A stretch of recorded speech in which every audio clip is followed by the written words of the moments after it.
இப்போ நீங்கள் படத்தில் பார்க்கக்கூடிய இந்த பறவையோட பேர் தான் அமூர் வல்லூரு. எந்த பறவைகளுமே செய்யாத மிகப்பெரிய சாதனையை இந்த 150 கிராம் எடை இருக்கக்கூடிய பறவை வந்து பண்ணியிருக்கு. அது என்ன அப்படிதானே கேட்குறீங்க? ஒரு நாளைக்கு 1000 கிலோமீட்டர் பறந்து, அதுவும் தொடர்ச்சியாக நிற்காமல் பறந்து 5 நாளில் 5000 கிலோமீட்டர் இந்தியாவோட அரபிக்கடலை கடந்து சோமாலியாவில் இருக்கிற ஒரு இடத்துக்கு போய் சேர்ந்துருக்கு. இதை எப்படி கண்டுபிடிச்சாங்க அப்படின்னு தானே கேட்குறீங்க? இந்த பறவைகள் இனப்பெருக்கம் செய்யக்கூடிய இடம் அப்படின்னு எடுத்துக்கிட்டோம்னா அது ரஷ்யாவில் இருக்கிற அமூர் நதி பள்ளத்தாக்கில் தான்.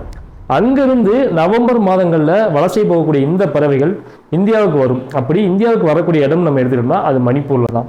இங்கே இருக்கக்கூடிய பறவைகளை ஆய்வு பண்ணுற சில ஆய்வாளர்கள் இந்த பறவைகளோட உடம்புல கண்காணிப்பு கருவிகளை பொறுத்துறாங்க. 3 அமூர் வல்லுறுகளை பொறுத்துறாங்க. அப்படி 3 வல்லுறுகளில் ஒரு வல்லுறு தான் கடந்து இவ்வளோ தூரம் போயிருந்திருக்கு.